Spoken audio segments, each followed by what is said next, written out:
As the media buzz intensified with reports of erratic market movements, Burry remained resolute in his convictions, refusing to yield to the prevailing optimism that blanketed Wall Street.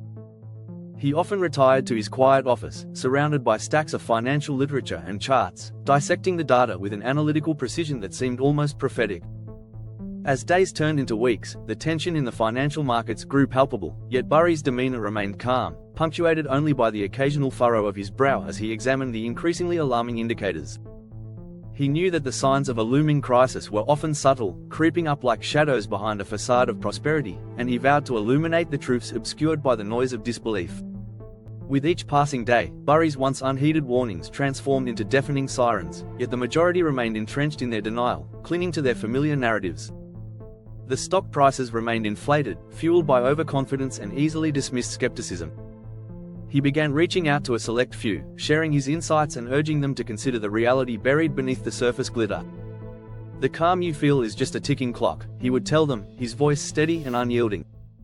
Some listened intently, their eyes widening as they connected the dots, while others scoffed, dismissing his voice as mere fear-mongering. Though the walls of indifference closed in, Burry persisted, determined to shine a light on the darkening horizon. Each conversation reinforced his belief that the winds of change were approaching, and he could only hope that his words would awaken the slumbering giants before it was too late.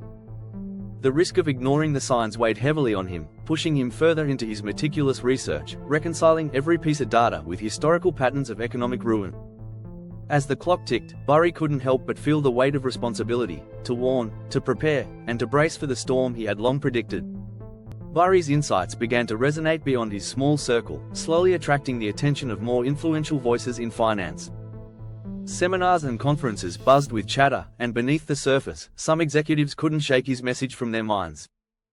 As whispers turned into discussions, he found himself at a crossroads. He could either grasp the opportunity to rally more supporters or retreat further into his sanctuary of solitude.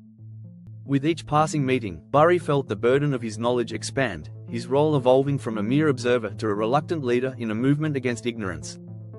Would he risk the comfort of anonymity for the chance to warn the world?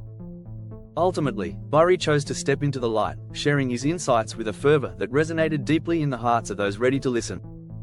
As the tides of complacency began to shift, his voice transformed from a whisper into a rallying cry, urging vigilance and critical scrutiny in the face of uncertainty.